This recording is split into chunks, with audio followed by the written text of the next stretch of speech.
Good morning friends. Shriji ઓટોમાંથી શા માટે નવી કાર કે કોમર્શિયલ વ્હીકલ લેવું જોઈએ?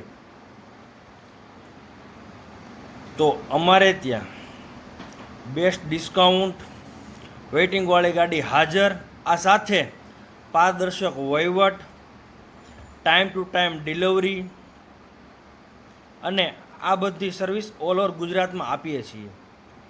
અને તમે એકવાર નવી કાર કે કોમર્શિયલ વ્હીકલની ડિલિવરી અમારી પાસેથી લ્યો છો તો અમે લોકો તમારાથી છૂટા નથી પડતા. એ કાર કે કોમર્શિયલ વ્હીકલ જ્યાં સુધી તમે 5 વર્ષ 10 વર્ષ રાખો છો ત્યાં સુધી શ્રીજી ઓટો આપની સાથે બેસ્ટ સર્વિસ અને આપની સાથે કાયમ માટે ઊભું રહેશે. તો એકવાર આપ શ્રીજી ઓટોની અવશ્ય મુલાકાત લ્યો. નવા વ્હીકલમાં આપને all over Gujarat home delivery પણ મળી જશે, સાથે ઇન્સ્યોરન્સ અને લોન તો ખરું જ. Thank you.